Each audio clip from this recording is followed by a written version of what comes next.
Ganda ng bride. Poging-pogi ng groom. Ayan. So, ngayong araw na ito, August 11, dapat sana guys, 3 years na kami ni Apam! Dapat sana 3 years na kami guys. Kaya lang, ayun, may mga pangyayari sa ating buhay na talagang tayo'y sinusubok at mayroong mga dumarating na hindi nating inaasahan. Sa mga nagtatanong dyan, kung anong nangyari sa amin, ayun, lahat ng mga tanong nyo guys. So, tapusin nyo ang video kong ito dahil lahat ng inyong katanungan dito ay may kasagutan. Matagal-tagal din na hindi nyo nakita na magkasama kami ng aking baby bear, diba? Ng aking Apam.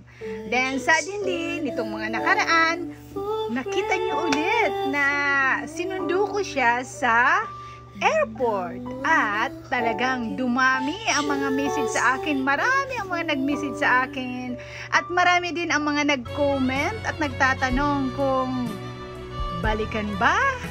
Nagkabalikan ba daw kami? Kami uli? Anong nangyari sa amin? Mga 1 taon na nga, hindi nyo kami dalawa nakikitang magkasama. Kasi nga po, nagkahiwalay kami. At nagkaroon po ng mga kanya-kanyang buhay.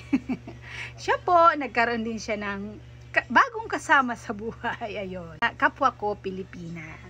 So, nitong nakaraan, nakita nyo naman, kasama ko ulit siya.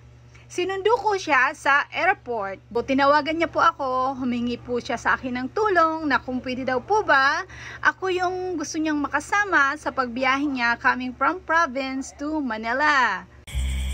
Kahit anong sabihin ng iba, balibaliktarin pa rin natin ang mundo, asawa ko pa rin po siya. Kaya nung humingi po siya sa akin ng tulong, hindi naman po ako nagdalawang isip na tulungan siya dahil kung mga kaibigan ko nga po natutulungan ko, siya pa po kaya. Nag-file po ako ng leave sa aking trabaho, pinuntahan ko po siya sa Samar at sinamahan ko siyang magbiyahe papuntang Maynila. Sumakay kami ng bus kasi alam ko talaga yan na hindi niya kayang magbiyaheng mag-isa by bus. Gusto niya motor, kaya lang delikadong magmotor papuntang Maynila.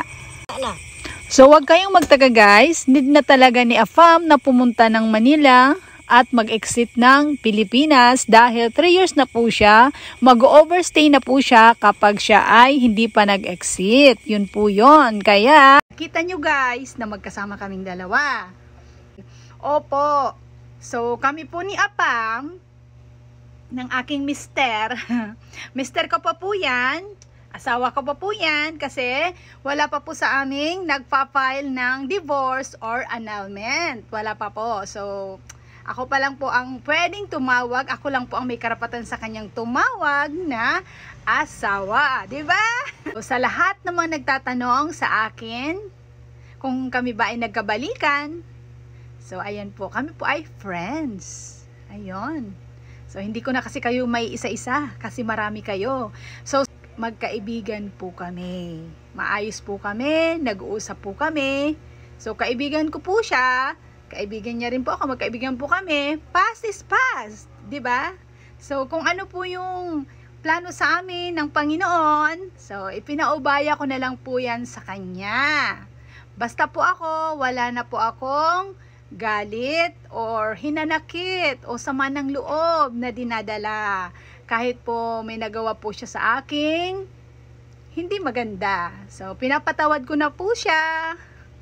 Hangad ko din po yung kanyang kaligayahan. Kung magkakaroon kami ng second chance, ang Panginoon na lang po ang bahala sa aming dalawa. Basta ako, sa ngayon, masaya naman po ako ngayon sa buhay ko. Abangan nyo na lang po ang mga upcoming videos ko. Ayan. Maraming salamat po sa lahat po na nagmamahal sa aming dalawa ni Apam, sa lahat po na nagsusuporta at hindi kami iniwan. Kahit po may kanya-kanya na kaming tinahak na landas, patuloy nyo pa rin kaming sinuportahan. Maraming salamat po sa inyong lahat.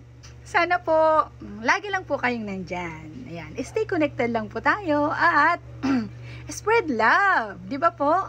Basta mga kagala, lagi nyong tatandaan. Hindi kabawasan, hindi kawalan ang magpatawad. At magaan sa buhay. Talagang lubos ang saya kapag wala kang dinadalang mabigat sa iyong kalooban. Ang nagpapakumbaba, maraming biyaya ang tinatanggap. Tandaan yan!